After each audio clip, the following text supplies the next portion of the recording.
มาสบายดีโอ้ยน้องสายอันนี้เดี๋ยวถามนี่ก่อนนี่มาเตะแซ่น้องเนี่ยวน้องเนี่ยวมาเอาปลามหาไซแม่นเดี๋ยวไปเบิ่งเนาะมหาไซเอาผู้นี้เด้อันนี้ก็มาเตะน้องเนี่ยวเพื่อนวะ แม่น เนาะอันนี้เคยมาแล้วเนาะมาหมุนอันนี้มันมาแต่บ้านใดไอเต็กปุ่นน่ะบุ้ยนำมาแต่ช่องทางใดติ๊กต็อกเนาะมาน้ำกัน3 คนเพิ่นโอ้ใจขนาดได้นี่มาไก่เติบมื้อนี้มาเอาปลาอย่างแน่อันนี้มาเอาปลากีตาร์ตัวหนึงแล้วก็สมุไร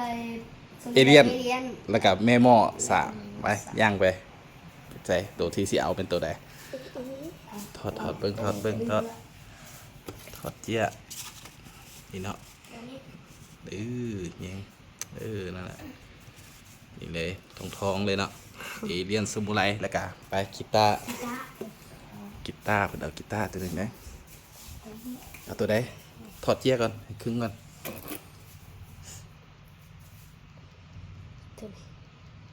ปึ๊บตัวนี้ป่ะโอเคมาตะกาผู้นี้นี่แย่งให้เด้แป๊บนึงนี่มหาไซสีเขียวงามๆไปเนาะสีปีกมันขับมาเหมือนนี้มีปลาแถมอุ้ยแถมทองโตสิเบิ้งไปจับมาปลาแถมมันฮะนี่แย่งแบบนึงนี่ตัวนี้แถมปลาไต้เลยเด้อนี่นะนี่ได้พูดละโตมือนี้มือพิเศษลูกค้าเพิ่นมาไก่เนาะแถมให้เอามาตัวไหนก็ได้ขอบใจ